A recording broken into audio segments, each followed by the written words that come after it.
That's in Florida, correct? Yes, Old Town, Florida, about an hour west of Gainesville. So here, I'll flip this around and show you. So this is the entrance to the archway that would be used to enter the dome. And then I have a ring foundation.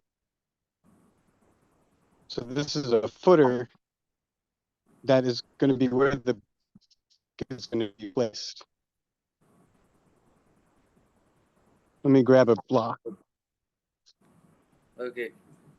Could you move a little slower because the videos start to breaking. Sure, you want to see some of it? Yeah, I mean, a lot of it is because of the Wi-Fi here, or the Oh, lack okay. of Wi-Fi. Um, Oh, it's awesome. That's a air concrete block, right?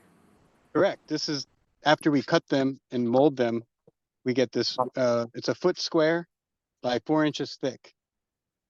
So how I have this designed is so that it sits on the outside of the wall. See that? Hmm. So that there's a inside ledge. I mean, it's nice to have an 8 inch footer at least, and it's 8 inches deep. So my compass has to ride. I want it to be as close to the wall as possible. So that's why I have this space here.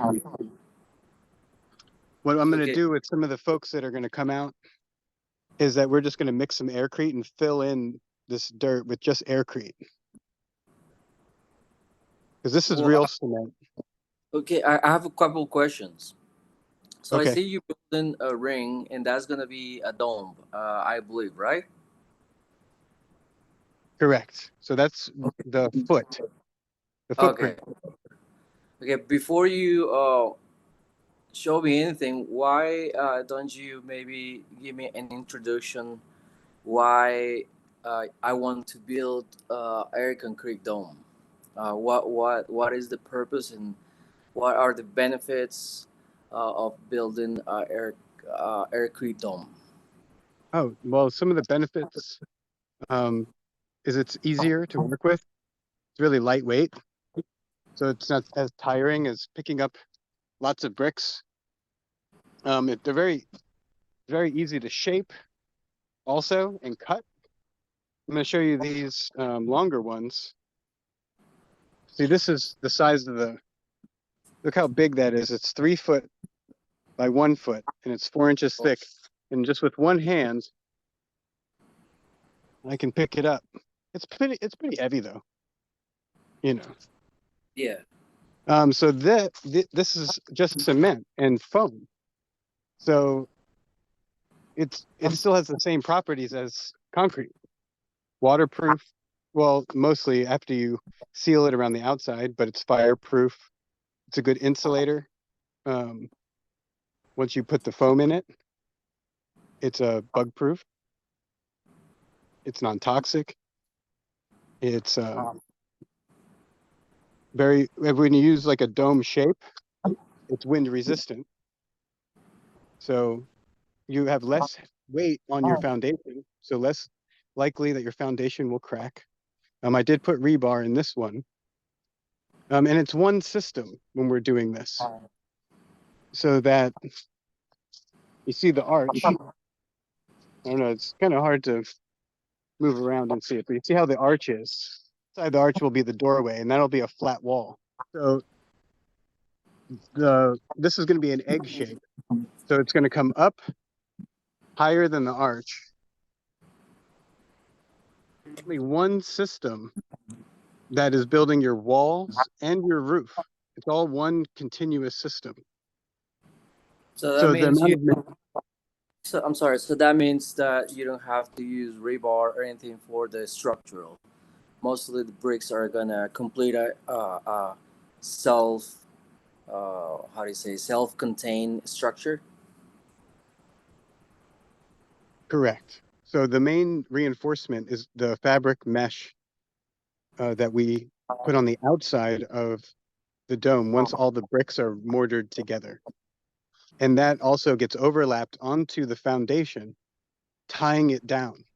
Or the fabric mesh is that creates the tensile strength, and it also helps it from expanding and contracting or cracking, because that's one of the common things that will happen with aircrete.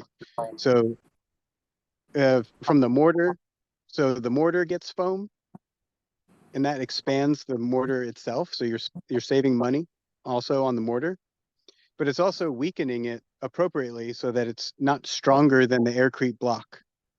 And this also is a reason why cement may crack, is because the mortar's too strong and it's pulling on the blocks.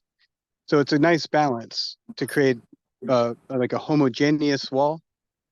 You know, it's just cement to cement, and then you have this reinforcement fabric that is like a net or a paper mache that wraps around the entire thing. And then you would go to a larger extent to finish it with a stucco or however you'd like from there. So let me ask you another question. So if I'm like, I get really interested about like learning how to build these domes or this using the aircrete. Is this building is gonna be cheaper than regular building structures, or is this technique is offering me a better way to build my, let's call it, my little place, or is this, so that's the question, is this gonna be cheaper? Yeah, I think that's a big concern, right? Everyone wants to know how much. Yeah. Um, and sometimes when people give a cheaper solution, they just want to do it more. So sometimes it comes out to be the same price because you want to say, well, I can go bigger then.